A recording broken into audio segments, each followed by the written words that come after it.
Hi friends, welcome back to my channel. నేను మీ అశ్విని. ఈరోజు మనం సాయంత్రం పూట ఈజీగా అయిపోయేటట్టు ఒక రెసిపీ చూసుకుందాము. దానికి ఒక 1 కప్ అటుకులు తీసుకోండి. అలాగే ఇంకొక సేమ్ మెజర్మెంట్తో బొంబాయి రవ్వ తీసుకోండి. సూజీ అంటారు కదా, అదే. అండ్ సేమ్ మెజర్మెంట్తో మనం పెరుగు కూడా తీసుకోవాలి.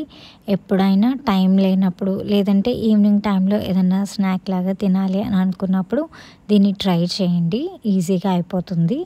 అండ్ ఈ 3 కలిపి మనము నీట్గా చేత్తో అంతా కలుపుకోవాలి. వాటర్ ఏం పోయాల్సిన అవసరం లేదు. దీనికి ఇంకొంచెం పెరుగు పడుతుంది అని అనుకుంటే కనుక కలిపిన తర్వాత మీకు ఎక్స్ట్రా కావాలి అని అనుకుంటే వేసుకోండి. అదంతా కూడా నీట్గా కలిపేసుకోండి. అలాగే దీనిలో సాల్ట్ కూడా వేసుకోండి. ఇప్పుడన్నా వేసుకోవచ్చు, లేదంటే కనుక తర్వాత మనము వేసుకునేటప్పుడన్నా వేసుకోవచ్చు. ఇంతకీ ఇదేంటో చెప్పలేదు కదా, దీన్ని దోశలాగా వేసుకోవడానికి యూస్ అవుతుంది అనమాట. ఇన్స్టెంట్గా వేసుకోవచ్చు. ఒక 2-3 అవర్స్ మీకు టైం ఉన్నప్పుడు ఈజీగా ఇది చేసేసుకొని వేసుకోవచ్చు అనమాట.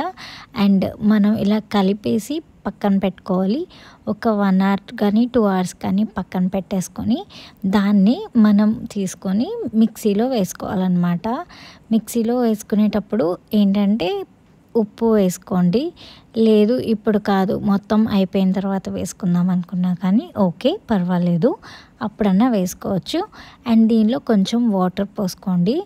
మన దోశ బ్యాటర్ ఎలా వస్తుందో అలా చేసుకొని దోశలు వేసుకోవడమే, చాలా ఈజీ. మీరు కూడా ట్రై చేయండి. దీన్ని పల్లీల పచ్చడితో అలా అయితే ఇంకా చాలా బాగుంటుంది. ఏదైనా కానీ ఒకసారి ట్రై చేయండి. ఒకసారి ట్రై చేసి ఎలా వచ్చిందో కామెంట్ సెక్షన్లో టైప్ చేయండి. వీడియో చూడడం మాత్రమే కాదండి, కొంచెం లైక్ చేసి, షేర్ చేసి, సబ్స్క్రైబ్ కూడా చేయండి. Thank you.